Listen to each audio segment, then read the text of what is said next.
ಶುಭೋದಯ ಎಲ್ರಿಗೂ. ಓಂ ಶ್ರೀ ಗುರು ರಾಘವೇಂದ್ರಾಯ ನಮಃ. ಸ್ನೇಹಿತರೆ, ಇವತ್ತಿನ ನಮ್ಮ ಮನೆಯ ರಾಯರ ದರ್ಶನ ನಿಮಗೆ ಮಾಡಿಸ್ತಾ ಇದ್ದೀನಿ. ನಾನು ಈಗ 2 ದಿನದ ಹಿಂದೆ ಮಂತ್ರಾಲಯಕ್ಕೆ ಹೋಗಿದ್ವಿ. ಮಂತ್ರಾಲಯದಿಂದ ದರ್ಶನ ಎಲ್ಲ ಮುಗಿಸ್ಕೊಂಡು ಇವತ್ತು ಮನೆಗೆ ಬಂದು ಮನೆಯಲ್ಲಿ ಪೂಜೆಯನ್ನು ಮಾಡಿರುವಂಥದ್ದು ಇವತ್ತಿನ ವಿಡಿಯೋದಲ್ಲಿ ನಾನು ನಿಮಗೆ ತೋರಿಸ್ತಾ ಇದ್ದೀನಿ. ತುಂಬ ದಿನದಿಂದ ವಿಡಿಯೋಗಳು ಹಾಕೋಕ್ಕಾಗ್ತಾಯಿಲ್ಲ ನಿಮಗೆ. ನಾನು ಮಂತ್ರಾಲಯದಿಂದ ತೊಗೊಂಡು ಬಂದಂತಹ ಪ್ರಸಾದ, ಪರಿಮಳ ಪ್ರಸಾದ, ಜೊತೆಗೆ ಮೃತ್ತಿಕೆ ಮತ್ತು ಮಂತ್ರಾಕ್ಷತೆ, ನನಗೆ ಈ ಬಾರಿ ಗಂಧ ಪ್ರಸಾದ ಕೂಡ ಸಿಕ್ತು. ಸೊ ಹಾಗಾಗಿ ಗಂಧ ಪ್ರಸಾದ ಮತ್ತು ಕೆಲವೊಂದು ಪುಸ್ತಕಗಳನ್ನು ನಾನು ಅಲ್ಲಿಂದ ತೊಗೊಂಡು ಬಂದೆ.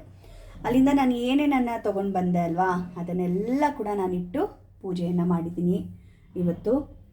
ಈ ಸತಿ ನನಗೆ ತುಂಬ ವಿಶೇಷತೆ ಏನು ಅಂತ ಹೇಳಿದ್ರೆ, ತುಂಬ ವಿಶೇಷವಾದಂತಹ ದರ್ಶನ ಆಯಿತು ರಾಯರದು ಅಂತ ಹೇಳಬಹುದು. ನಾವು ಸೋಮವಾರ ಮಂಗಳವಾರ 2 ದಿನ ಅಲ್ಲೇ ಉಳ್ಕೊಂಡ್ವಿ.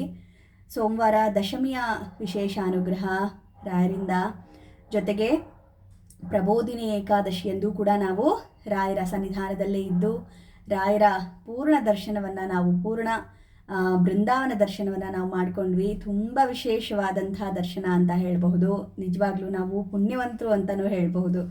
ಆ ರೀತಿಯಾಗಿ ದೇವ ಉತ್ಥಾನ ಏಕಾದಶಿ ಇತ್ತವತ್ತು. ಆ ದಿನ ವಿಶೇಷವಾಗಿ ರಾಯರ ಪೂರ್ಣ ಬೃಂದಾವನ ದರ್ಶನವನ್ನು ನಾವು ಮಾಡಿಕೊಂಡ್ವಿ. ಜೊತೆಗೆ ತಪ್ತ ಮುದ್ರಾಧಾರಣೆ ಇತ್ತು ಗುರುಗಳಿಂದ, ಮುದ್ರಾಧಾರಣೆ ಕೂಡ ಆಯಿತು. ಜೊತೆಗೆ ಕಾರ್ತಿಕ ದೀಪೋತ್ಸವ, ಇದು ಕಾರ್ತಿಕ ಮಾಸ ಆಗಿರೋದ್ರಿಂದ ಕಾರ್ತಿಕ ದೀಪೋತ್ಸವ ಆಯಿತು. ಜೊತೆಗೆ ಶ್ರೀಗಳು ಏನು ವಿಶೇಷವಾಗಿ ಶ್ರೀಮಠದ ಎಲ್ಲ ವಿಗ್ರಹಗಳಿಗೆ ಏನು ಪೂಜೆ ಪುನಸ್ಕಾರಗಳನ್ನೆಲ್ಲ ಮಾಡ್ತಾರೆ ಪ್ರತಿನಿತ್ಯವಾಗಿ ಬೆಳಗ್ಗೆ ಹೊತ್ತು, ಅದು ನಾವು ನಿನ್ನೆ ಅಂದರೆ ಏಕಾದಶಿಯಲ್ಲಿ ಯಾವ ರೀತಿ ಆಚರಣೆಯನ್ನು ಮಾಡಿದ್ರು ಅದನ್ನು ನಾವು ನಮ್ಮ ಕಣ್ಣು ತುಂಬಿಕೊಳ್ಳುವಂತಹ ಸಂದರ್ಭ ಆಗಿತ್ತು. ತುಂಬ ವಿಶೇಷವಾದಂತಹ ದರ್ಶನ ಈ ಬಾರಿ ನಾವು ಮಂತ್ರಾಲಯಕ್ಕೆ ಹೋದಾಗ ಆಯಿತು ಅಂತ ಹೇಳುವಂಥದ್ದು. ಅಲ್ಲಿದ್ದು ಯಾವುದು ಕೂಡ ಕ್ಲಿಪ್ಪಿಂಗ್ಸನ್ನು ನಾನು ತಗೊಳ್ಳಿಲ್ಲ. ಯಾಕಂದರೆ ತುಂಬ ಒಂದು 2 ವರ್ಷ ಆಗಿತ್ತು ನಾನು ಮಂತ್ರಾಲಯಕ್ಕೆ ಹೋಗಿ. ಹಾಗಾಗಿ ಮಂತ್ರಾಲಯಕ್ಕೆ ಹೋದಾಗಿಂದ ನಾನು ಒಂದು ವಿಡಿಯೋ ಮಾಡಿಕೊಂಡೆ ಅನ್ನೋದು ಬಿಟ್ಟರೆ ಬೇರೆ ಯಾವುದು ವಿಡಿಯೋಗಳು, ಫೋಟೋಗಳು ಅದೆಲ್ಲ ಏನೂ ನಾನು ತೊಗೊಳ್ಳಲೇ ಇಲ್ಲ. ಯಾಕಂದರೆ ಪೂರ್ಣವಾಗಿ ರಾಯರ ಸ್ಮರಣೆಯಲ್ಲೇ ಇರಬೇಕು ಅಂತ ಹೇಳಿ ನಾನು ಯಾವುದೇ ರೀತಿಯಾಗಿ ಏನು ಕೂಡ ಮಾಡೋಕ್ಕೋಗಲಿಲ್ಲ.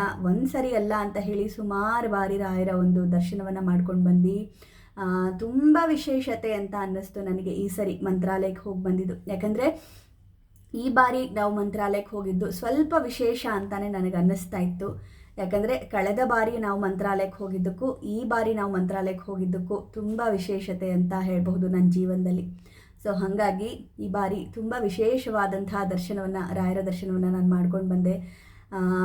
ರಾಯರು ಕೂಡ ನಮಗೆ ವಿಶೇಷವಾಗಿ ದರ್ಶನವನ್ನು ಕೊಟ್ಟರು ಅಂತಲೇ ಹೇಳ್ಬಹುದು.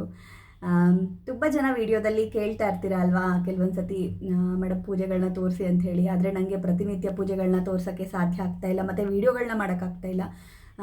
ಖಂಡಿತ ವೀಡಿಯೋಗಳನ್ನ ಮಾಡಬೇಕು ಅಂತ ಅಂದ್ಕೊಂಡಿದ್ದೀನಿ. ಜೊತೆಗೆ ಒಂದು ವೀಡಿಯೋ ಮಾಡಬೇಕು ಅನ್ನೋದು ನನ್ನ ಮನಸ್ಸಿನಲ್ಲಿ ತುಂಬ ದಿನದಿಂದ ಇತ್ತು. ಆದರೆ ನನಗೆ ಆ ಪುಸ್ತಕ ಸಿಕ್ಕೇ ಇರಲಿಲ್ಲ. ಈ ಸರಿ ನನಗೆ ಮಂತ್ರಾಲಯಕ್ಕೆ ಹೋದಾಗ ಎಷ್ಟು ವಿಶೇಷತೆ ಅಂದರೆ ಆ ಪುಸ್ತಕ ನನ್ನ ಕಣ್ಣಿಗೆ ಬಿತ್ತು. ನಾನು ಅಲ್ಲಿ ಪುಸ್ತಕ ಭಂಡಾರದಲ್ಲಿರುವಂಥ ಗುರುಗಳನ್ನ ಕೇಳಿದೆ. ನಾನು ಈ ಪುಸ್ತಕನ ಹುಡುಕದೇ ಇರೋ ಜಾಗನೇ ಇಲ್ಲ. ನಾನು ಅಷ್ಟು ಕಡೆ ಕೇಳಿದ್ದೀನಿ. ಇಡೀ ಬೆಂಗಳೂರಲ್ಲಿರೋ ಸ್ವಪ್ನ ಬುಕ್ ಸ್ಟೋರ್ ಎಲ್ಲ ಕಡೆ ವಿಚಾರಿಸಿದ್ದೀನಿ. ನನಗೆ ಈ ಪುಸ್ತಕ ಸಿಕ್ಕಲಿಲ್ಲ. ಮತ್ತು ಶ್ರೀಮಠ ಯಾವ್ದ್ಯಾವ್ದಿದೆ ಬೆಂಗಳೂರಲ್ಲಿ, ಜಯನಗರ ಮಠ ಆಗಿರ್ಬೋದು ಮತ್ತು ಬೇರೆ ಬೇರೆ ಮಠಗಳಿರ್ಬೋದು, ಅಲ್ಲೆಲ್ಲ ವಿಚಾರಿಸಿದ್ದೀನಿ. ಅಲ್ಲೆಲ್ಲೂ ನನಗೆ ಪುಸ್ತಕ ಸಿಕ್ಕಲಿಲ್ಲ. ಈ ಬಾರಿ ನನಗೆ ಈ ಪುಸ್ತಕ ಸಿಕ್ತು ಅಂತ ನಾನು ಅವರಿಗೆ ಹೇಳಿದೆ. ಆವಾಗ ಗುರುಗಳು ಹೇಳ್ತಾಯಿದ್ರು, ಯಾವುದು ನಮಗೆ ಯಾವ ಸಮಯಕ್ಕೆ ಸಿಗಬೇಕು ಅಂತ ಹೇಳಿ ಗುರುಗಳ ಅನುಗ್ರಹ ಇರುತ್ತೆ, ಆ ಸಮಯ ಅಲ್ಲದೆ ನಮಗೆ ಅದಕ್ಕೆ ಮುಂಚೆ ನಮಗೆ ಖಂಡಿತವಾಗ್ಲೂ ಯಾವುದು ಸಿಗೋದಿಲ್ಲ ಅಮ್ಮ ಅಂತ ಹೇಳಿ. ಜೊತೆಗೆ ಹಿಂದಿನ ದಿನ ಆ ಪುಸ್ತಕದ ಒಂದು ಸ್ಟಾಕು ಅಲ್ಲಿ ಬಂದಿತ್ತು ಅಂತ ಹೇಳಿ ಅವ್ರು ಹೇಳಿದ್ರು. ಮತ್ತು ತುಂಬ ವಿಶೇಷವಾದಂಥ ವಿಷಯಗಳನ್ನ ನಾನು ಅವರಿಂದ ಕೇಳ್ಪಟ್ಟೆ. ನನಗಿದ್ದಂಥ ಒಂದಷ್ಟು ಡೌಟ್ಗಳನ್ನೆಲ್ಲ ನಾನು ಅವ್ರ ಹತ್ರ ಕೇಳಿಕೊಂಡೆ. ನಿಜವಾಗ್ಲೂ ಸಾಕ್ಷಾತ್ ಗುರು ಸಾರ್ವಭೌಮರೇ ನನ್ನ ಡೌಟ್ ಎಲ್ಲ ಕ್ಲಿಯರ್ ಮಾಡಿಬಿಟ್ರು ಅಂತ ನನಗನ್ನಿಸ್ತು. ಅಷ್ಟು ವಿಶೇಷವಾಗಿತ್ತು ಗುರುಗಳ ಜೊತೆ ನನ್ನ ಮಾತು ಅಂತ ಹೇಳಬಹುದು. ನನಗಿದ್ದಂಥ ಎಲ್ಲ ಡೌಟ್ಗಳನ್ನ ಕೂಡ ನಾನು ಅವ್ರ ಹತ್ರ ಕೇಳಿ ಕ್ಲಿಯರ್ ಮಾಡಿಕೊಂಡೆ. ಕೆಲವೊಂದು ನನ್ನ ಮನಸ್ಸಿನಲ್ಲಿ ತುಂಬ ದಿನದಿಂದ ಕೊರಿತಾ ಇತ್ತು, ನಾನೇನಾದರೂ ತಪ್ಪು ಮಾಡ್ತಾ ಇದ್ದೀನಾ ಅಂತ. ಆಗ ನನಗೆ ಅವ್ರು ಹೇಳಿದ್ದು, ನೀವು ಏನು ತಪ್ಪು ಮಾಡ್ತಾ ಇಲ್ಲ, ನೀವು ಸರಿಯಾಗೇ ಮಾಡ್ತಾ ಇದ್ದೀರಾ. ನಿಮಗೆ ಏನೆಲ್ಲ ರಾಯರಿಗೆ ನಿಮ್ಮ ಶಕ್ತ್ಯಾನುಸಾರ ಸೇವೆ ಮಾಡಲಿಕ್ಕೆ ಸಾಧ್ಯ ಅದನ್ನೆಲ್ಲ ನೀವು ಯಾರದ್ದು ಮಾತನ್ನು ಕೇಳದೆ ನೀವು ನಿಮ್ಮ ಶಕ್ತ್ಯಾನುಸಾರ ಸೇವೆಯನ್ನು ಮಾಡಿ ರಾಯರಿಗೆ ಯಾವುದೇ ಒಂದು ರೀತಿಯ ಏನಂತಾರೆ ಬಾರ್ಡರ್ ಅನ್ನೋದಿಲ್ಲ, ಇವರೇ ಮಾಡಬೇಕು, ಇದೇ ಮಾಡಬೇಕು, ಅದೇ ಮಾಡಬೇಕು ಅಂಥದ್ದು ಯಾವುದೂ ಇಲ್ಲ. ಯಾಕಂದರೆ ರಾಯರನ್ನು ಕೇವಲ ಗುರುಗಳು ಅಂತ ಹೇಳಿ ಯಾರೂ ಕೂಡ ತಿಳ್ಕೊಂಡಿಲ್ಲ. ರಾಯರ ಭಕ್ತರು ರಾಯರನ್ನು ತನ್ನ ತಂದೆಯ ಸ್ವರೂಪದಲ್ಲಿ ನಾವೆಲ್ಲರೂ ಕೂಡ ಕಾಣ್ತೀವಿ. ನಾಟ್ ಓನ್ಲಿ ನಾನೊಬ್ಳು ಅಂತ, ಯಾರೆಲ್ಲ ರಾಯರನ್ನು ಪೂಜೆ ಮಾಡ್ತೀವಲ್ಲ ಅವರೆಲ್ಲರೂ ಕೂಡ ರಾಯರನ್ನು ಅವರ ತಂದೆಯ ಸ್ವರೂಪದಲ್ಲಿ ಕಾಣ್ತಾರೆ ಅಲ್ವಾ. ಎಲ್ಲರೂ ರಾಯರ ಭಕ್ತರು ಯಾರಿದ್ದಾರೆ, ರಾಯರ ಮಗಳು ಅಥವಾ ರಾಯರ ಮಗ ಈ ರೀತಿಯಾಗಿ ಹೇಳ್ಕೊಳ್ಳುವಂಥದ್ದು. ನಾವು ನಮ್ಮ ತಂದೆಯ ಸ್ಥಾನವನ್ನು ಕೊಟ್ಟಿದ್ದೀವಿ. ತಂದೆ ಅಂದರೆ ನಿಮ್ಗೆಲ್ರಿಗೂ ಗೊತ್ತಿರೋ ಹಾಗೆ ಅದು ತುಂಬ ಒಂದು ವಿಶೇಷವಾದಂತಹ ಸ್ಥಾನ ಅಲ್ವಾ ಸ್ನೇಹಿತರೆ. ಹಾಗಾಗಿ ಮಕ್ಕಳು ತಂದೆಗೆ ಮಾಡುವಂತಹ ಸೇವೆಯಲ್ಲಿ ಯಾವುದೇ ಲೋಪದೋಷಗಳನ್ನು ನಾವು ಹುಡುಕಬಾರ್ದು ಅಂತ ಕೂಡ ಅವರು ಹೇಳಿದ್ರು. ಜೊತೆಗೆ ರಾಯರಿಗೆ ನೀವು ಮಾಡ್ತಿರುವಂತಹ ಸೇವೆ ರಾಯರು ಒಪ್ಪಿಕೊಳ್ತಾ ಇದ್ದಾರಾ, ಅಥವಾ ನೀವು ಮಾಡ್ತಿರೋದು ನಿಮಗೆ ಸಮಾಧಾನ ಅನಿಸ್ತಾ ಇಲ್ಲ ಯಾಕೋ ಅಂತ ಹೇಳಿದ್ರೆ ನೀವು ಈ ರೀತಿಯಾಗಿ ಒಂದು ಮಾಡಿ ಅಂತ ಹೇಳಿ ನಂಗೊಂದು ವಿಶೇಷವಾಗಿ ಒಂದು ದಾರಿಯನ್ನು ಹೇಳಿದ್ರು. ಆ ರೀತಿಯಾಗಿ ಮಾಡಿ ಅಂತ. ಖಂಡಿತ ನಾನು ಅದನ್ನು ಮಾಡಿಲ್ಲ, ಇನ್ನು ನಾನು ಮಾಡಿದ್ಮೇಲೆ ನಾನು ನಿಮಗೂ ಕೂಡ ಅದನ್ನು ಹೇಳ್ಕೊಡ್ತೀನಿ, ಸರಿನಾ. ಆ ರೀತಿಯಾಗಿ ನನಗೆ ಹೇಳಿದ್ರು ಅವರು. ಒಟ್ಟಿನಲ್ಲಿ ಹೇಳ್ಬೇಕಂದ್ರೆ ನನಗೆ ತುಂಬ ದಿನದಿಂದ ಇದ್ದಂತಹ ಒಂದಷ್ಟು ಕುತೂಹಲಗಳು, ಒಂದಷ್ಟು ಪ್ರಶ್ನೆಗಳಿಗೆ ಅವರಿಂದ ನನಗೆ ಉತ್ತರ ಸಿಕ್ತು ಅಂತಲೇ ಹೇಳಬಹುದು. ಜೊತೆಗೆ ತುಂಬ ವಿಶೇಷವಾದಂತಹ ಪ್ರಸಾದ, ರಾಯರ ಪ್ರಸಾದ, ರಾಯರ ಒಂದು ಮಠದಲ್ಲಿ ಆ ಪ್ರಸಾದ ತಿನ್ನೋದಿದೆಯಲ್ವಾ, ಅದು ನಿಜವಾಗ್ಲೂ ನಮ್ಮ ಪೂರ್ವ ಜನ್ಮದ ಪುಣ್ಯ ಅಂತಲೇ ಹೇಳಬಹುದು. ಆದರೆ ಏಕಾದಶಿ ನಿಮಿತ್ತ ನಿನ್ನೆ ನಮಗೆ ಪ್ರಸಾದ ಇರಲಿಲ್ಲ. ಮೊನ್ನೆ ದಶಮಿಯಲ್ಲಿ ನಾವು ಮಠದಲ್ಲೇ ನಮ್ಮದು ಪ್ರಸಾದ ಎಲ್ಲ ಮುಗೀತು. ಸೊ ಹಾಗಾಗಿ ಆ ಪ್ರಸಾದದ ರುಚಿ ಇದೆಯಲ್ಲ, ನಿಜವಾಗ್ಲೂ ಅದು ನಾವು ಮನೇಲಿ ಏನೇ ಹಾಕಿ ಮಾಡಿದ್ರು ಕೂಡ ಆ ರುಚಿ ಬರೋದೇ ಇಲ್ಲ ಸ್ನೇಹಿತರೆ. ಅಷ್ಟು ಚೆನ್ನಾಗಿ ರುಚಿಯುಕ್ತವಾಗಿ ಆ ಪ್ರಸಾದ ಇರುತ್ತೆ ಅಂತ ಹೇಳಬಹುದು. ನಾವೊಂಥರ ಪುಣ್ಯವಂತರು ಅಂತ ಅನ್ನಿಸ್ಬಿಡುತ್ತೆ. ಜೊತೆಗೆ ಈಗ ನೀವೆಲ್ಲರೂ ನೋಡಿದ ಹಾಗೆ ಶ್ರೀಮಠದಲ್ಲಿ ಎಷ್ಟು ಅಭಿವೃದ್ಧಿ ಕೆಲಸಗಳನ್ನು ಮಾಡಿದ್ದಾರೆ ನಮ್ಮ ಶ್ರೀಗಳು. ಸೊ ನಾವು ಮಂತ್ರಾಲಯಕ್ಕೆ ಹೋಗ್ಬಿಟ್ರೆ ನಾವು ಯಾವುದೋ ಒಂದು ಊರಲ್ಲಿದ್ದೀವಿ ಅನ್ನುವಂಥ ರೀತಿಯಲ್ಲಿ ನಮಗೆ ಭಾಸ ಆಗೋದೇ ಇಲ್ಲ. ಯಾವುದೋ ಸ್ವರ್ಗಲೋಕದಲ್ಲಿ ನಾವಿದ್ದೀವಿ, ವೈಕುಂಠದಲ್ಲಿ ನಾವಿದ್ದೀವಿ ಅಂತಲೇ ಅನ್ನಿಸ್ಬಿಡುತ್ತೆ. ಅಷ್ಟು ವಿಶೇಷತೆ ಇರುತ್ತೆ. ಅದರಲ್ಲೂ ಸಾಯಂಕಾಲದ ಟೈಮಲ್ಲಂತೂ ನಿಜವಾಗ್ಲೂ ಹೇಳ್ತೀನಲ್ಲ, ಅಲ್ಲಿಂದ ಬರೋವಾಗ ನಾವು ಕಣ್ಣೀರು ಹಾಕೊಂಡು ಬರ್ತೀವಿ. ಯಾಕಂದರೆ ಬರೋಕ್ಕೆ ಮನಸ್ಸು ಬರೋದಿಲ್ಲ, ಅಷ್ಟೂ ಚೆನ್ನಾಗಿರುತ್ತೆ ಮಂತ್ರಾಲಯದಲ್ಲಿ ಇರೋದು ಅಂತೂ.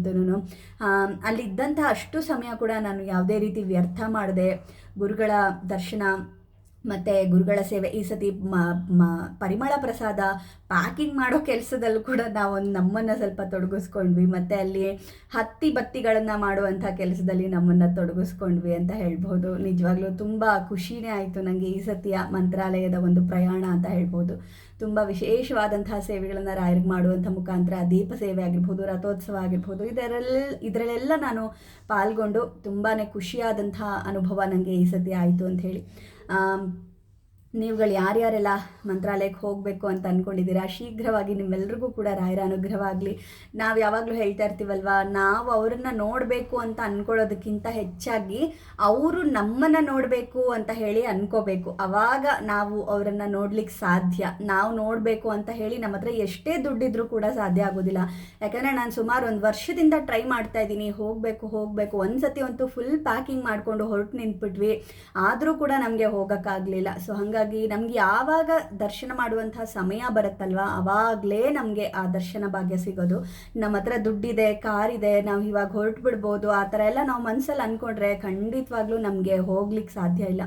ನಾವು ಯಾವಾಗ ಹೋಗಬೇಕು ಅಂತ ಅಂದ್ಕೊಂಡ್ರೆ ಅದು ನಡೆಯಲ್ಲ. ರಾಯರು ಯಾವಾಗ ನಮ್ಮನ್ನು ನೋಡಬೇಕು ಅಂದ್ಕೊಳ್ತಾರೆ, ಆಗ ಖಂಡಿತ ಎಷ್ಟೇ ಸಮಸ್ಯೆ ಇರಲಿ ನಮ್ಗೆ ಅನಿಸೋದೇ ಇಲ್ಲ ನಾವು ಹೋಗ್ತಾ ಇದ್ದೀವಿ ಅಂತ. ಅಂಥ ಸಮಯದಲ್ಲೂ ಕೂಡ ನಾವು ರಾಯರ ದರ್ಶನವನ್ನು ಮಾಡಲಿಕ್ಕೆ ಸಾಧ್ಯ ಆಗುತ್ತೆ. ನಾನಿವಾಗ ತೊಗೊಂಡು ಬಂದಿರುವಂತಹ ಕೆಲವೊಂದು ಪುಸ್ತಕಗಳ ಏನಿದೆ, ಈ ಪರಿಮಳ ಪ್ರಸಾದ ಈ ಸತಿ ನನಗೆ ತುಂಬ ಜನ ಹೇಳಿದ್ದಾರೆ ಪರಿಮಳ ಪ್ರಸಾದ ತಂದುಕೊಡಿ ಅಂತ ಹೇಳಿ. ಹಾಗಾಗಿ ನಾನು ಸ್ವಲ್ಪ ಜಾಸ್ತಿನೇ ತೊಗೊಂಡು ಬಂದಿದ್ದೀನಿ. ಜೊತೆಗೆ ಈ ಪುಸ್ತಕಗಳು ಏನಿದೆ, ಇದು ನನಗೆ ಅಲ್ಲಿ ಶ್ರೀಮಠದಲ್ಲಿ ಹೇಳಿದ್ರು ನನಗೆ ಒಂದು ಪುಸ್ತಕ ಏನಿದೆ, ಅದು ರಾಯರ ಎಲ್ಲ ಪುಸ್ತಕಗಳನ್ನು ಓದಿದಷ್ಟು ಫಲ ನಿಮಗೆ ಸಿಕ್ಬಿಡುತ್ತೆ ಈ ಪುಸ್ತಕದಲ್ಲಿ ಅಂತ ಹೇಳಿ. ಸೊ ಅದನ್ನು ನಾನು ತೊಗೊಂಬಂದೆ.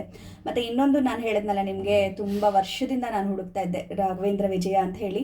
ಆ ಪುಸ್ತಕವನ್ನು ನನಗೆ ಸಿಕ್ಕಿದ್ದಂತೂ ಸಿಕ್ಕಾಪಟ್ಟೆ ಖುಷಿ ಆಯಿತು ನನಗೆ. ಅದನ್ನು ಕೂಡ ತೊಗೊಂಡು ಬಂದೆ. ಜೊತೆಗೆ ಒಂದಷ್ಟು ಶ್ಲೋಕದ ಪುಸ್ತಕಗಳು ಅದೆಲ್ಲ ತೊಗೊಂಡು ಬಂದೆ. ನನಗೆ ಸಾಮಾನ್ಯವಾಗಿ ರಾಯರಿಗೆ ವಿಶೇಷವಾಗಿ ಸ್ತೋತ್ರ ಪಾರಾಯಣ ಮಾಡೋದಂದರೆ ನನಗೆ ಪ್ರಾಣ. ಎಷ್ಟು ಮಾಡಿದ್ರೂ ಕೂಡ ನನಗೆ ಸಾಲದು. ನನಗೆ ಸಮಯ ಇಲ್ಲದೆ ಇರುವಂತಹ ಕಾರಣ ಇತ್ತೀಚೆಗೆ ನಾನು ಜಾಸ್ತಿ ಮಾಡ್ತಾ ಇಲ್ಲ. ಎಷ್ಟು ಮಾಡ್ತಾ ಇದ್ದೀನಿ ಪ್ರತಿನಿತ್ಯ ಅದನ್ನು ಮಾಡ್ಕೊಂಡು ಹೋಗ್ತಾ ಇದ್ದೀನಿ. ಹೆಚ್ಚಿಗೆ ಮಾಡ್ಕೊಳಕ್ಕಾಗ್ತಾ ಇಲ್ಲ, ನನಗೆ ಸಮಯದ ಅಭಾವ ಇರೋದ್ರಿಂದ. ಆದರೆ ರಾಯರಿಗೆ ಸ್ತೋತ್ರ ಪಾರಾಯಣ ಮಾಡೋದಾಗಿರ್ಬೋದು, ಭಗವಂತನಿಗೆ ಸ್ತೋತ್ರ ಪಾರಾಯಣ ಮಾಡೋದಾಗಿರಬಹುದು, ಇದೆಲ್ಲವೂ ಕೂಡ ನಿಜವಾಗ್ಲೂ ನಮಗೆ ತುಂಬಾ ವಿಶೇಷತೆ ಅಂತ ಅನಿಸುತ್ತೆ. ಯಾಕಂದರೆ ಆ ಒಂದು ವರ್ಚಸ್ಸೇ ಬೇರೆ. ನಮ್ಮ ಮುಖದಲ್ಲಿ ಆ ಸ್ತೋತ್ರ ಪಾರಾಯಣವನ್ನು ನಾವು ಮಾಡ್ತಾ ಇದ್ದೀವಿ ಅಂದಾಗ ನಮಗೆ ಅಲ್ಲೇ ರಿಫ್ಲೆಕ್ಟ್ ಆಗುತ್ತೆ. ಕೆಲವರು ಹೇಳ್ತಾ ಇರ್ತಾರಲ್ವ, ಈ ಕ್ರೀಮು ಆ ಕ್ರೀಮು, ಅದಕ್ಕಿಂತನೂ ಹೆಚ್ಚಾಗಿ ನಾವು ಶ್ಲೋಕ ಪಾರಾಯಣ ಮಾಡ್ತಾ ಇದ್ದೀವಿ ಅಥವಾ ಭಗವಂತನ ಸೇವೆಯಲ್ಲಿ ಇದ್ದೀವಿ ಅಂದಾಗ ನಮ್ಮ ಮುಖದಲ್ಲಿ ಆ ವರ್ಚಸ್ಸೇ ಚೇಂಜ್ ಆಗಿಬಿಡುತ್ತೆ, ಆ ಕಳೆನೇ ಬೇರೆ ಆಗಿಬಿಡುತ್ತೆ. ನಿಜವಾಗ್ಲೂ ಅಷ್ಟು ವಿಶೇಷತೆ. ಸೊ ಹಂಗಾಗಿ ನನಗೆ ಎಷ್ಟು ಸಾಧ್ಯ ನಾನು ಆ ಶ್ಲೋಕಗಳನ್ನು ಪಾರಾಯಣ ಮಾಡ್ತೀನಿ. ನಿಮಗೂ ಕೂಡ ನಾನು ಅದನ್ನೇ ಹೇಳೋದು, ರಾಯರಿಗೆ ಶ್ಲೋಕ ಪ್ರಿಯರು, ಸ್ತೋತ್ರ ಪ್ರಿಯರು ಅಂತ ಹೇಳ್ತೀವಿ ರಾಯರು. ಸೊ ಅವರು ರಾಯರಿಗೆ ಎಷ್ಟು ನೀವು ಸ್ತೋತ್ರ ಪಾರಾಯಣ ಮಾಡ್ತಿರಲ್ವ, ಅಷ್ಟು ಅವ್ರು ನಿಮಗೆ ಹತ್ತಿರ ಆಗ್ತಾರೆ, ಅವರ ಅನುಗ್ರಹ ನಿಮಗೆ ಸಿಗತ್ತೆ ಅಂತ ಹೇಳಬಹುದು. ಹಾಗಾಗಿ ನಿಮ್ಗಳಿಗೆ ಯಾರಿಗೆ ಸ್ತೋತ್ರ ಪಾರಾಯಣ ಮಾಡೋಕ್ಕೆ ಬರುತ್ತೆ, ಓದಕ್ಕೆ ಬರುತ್ತೆ, ಅವರೆಲ್ಲರೂ ಧಾರಾಳವಾಗಿ ಸ್ತೋತ್ರ ಪಾರಾಯಣಗಳನ್ನು ಮಾಡಿರಿ. ರಾಯರನ್ನ ಏನಂತಾರೆ, ನಾವೇನೋ ರಾಯರಿಗೆ ಕೊಡ್ತೀವಿ ಅನ್ನೋದಕ್ಕಿಂತ ರಾಯರ ಸೇವೆ, ರಾಯರ ಪುಸ್ತಕಗಳನ್ನು ಓದೋದು, ರಾಯರು ಬರೆದಿರುವಂಥ ಗ್ರಂಥಗಳನ್ನು ಓದೋದು, ಇದು ನಾವು ವಿಶೇಷವಾಗಿ ರಾಯರಿಗೆ ನಾವು ಮಾಡುವಂಥ ಒಂದು ಸೇವೆ, ನಿಜವಾದ ಸೇವೆ ಅಂತ ಹೇಳಬಹುದು. ಸೊ ಇದಾಗಿತ್ತು ಇವತ್ತಿನ ವಿಡಿಯೋ. ಮುಂದಿನ ವಿಡಿಯೋದಲ್ಲಿ ಮತ್ತೆ ನಿಮಗೆ ಸಿಗ್ತೀನಿ, ತುಂಬ ವಿಶೇಷವಾದಂಥ ವಿಡಿಯೋದಲ್ಲಿ ಸಿಗ್ತೀನಿ. ಮುಂದಿನ ವಿಡಿಯೋದಲ್ಲಿ ನಾನು ಅಂದ್ಕೊಂಡಿದ್ದೀನಿ ಇನ್ಮೇಲೆ ನಮ್ಮ ಮನೇಲಿ ಮಾಡುವಂಥ ಪೂಜೆ ಪುನಸ್ಕಾರಗಳ ಬಗ್ಗೆ, ನಾನು ಮಾಡುವಂಥ ವ್ರತಗಳ ಬಗ್ಗೆ ನಿಮಗೆ ಹೇಳೋಣ, ತೋರಿಸೋಣ ಅಂತ ಹೇಳಿ ಅಂದ್ಕೊಂಡಿದ್ದೀನಿ. ಖಂಡಿತವಾಗ್ಲೂ ಸ್ವಲ್ಪ ಸಮಯ ಮಾಡಿಕೊಂಡು ನಿಮಗೆ ವಿಡಿಯೋಗಳನ್ನ ಹಾಕ್ತೀನಿ. ಈ ವಿಡಿಯೋ ನಿಮಗೆ ಇಷ್ಟ ಆಯಿತು ಅಂತ ನಾನು ಭಾವಿಸ್ತೀನಿ. ನಿಮಗೆ ಇಷ್ಟ ಆಯಿತು ಅಂತ ಹೇಳಿದ್ರೆ ಕಮೆಂಟ್ಸಲ್ಲಿ ನಿಮ್ಮ ಅನಿಸಿಕೆಗಳನ್ನು ಬರೆದು ತಿಳಿಸಿ, ಸರಿನಾ? ಮತ್ತು ಲೈಕ್ ಮಾಡೋದ್ರ ಮುಖಾಂತರ ನಿಮಗೆ ಇಷ್ಟ ಆಗಿದೆ ವಿಡಿಯೋ ಅನ್ನೋದ್ರನ್ನ ನೀವು ನಮಗೆ ನನ್ನ ಗಮನಕ್ಕೆ ತರಬಹುದು, ಸರಿನಾ? ಮುಂದಿನ ವಿಡಿಯೋದಲ್ಲಿ ಮತ್ತೆ ಸಿಗ್ತೀನಿ ಸ್ನೇಹಿತರೆ. ನಮಸ್ಕಾರ.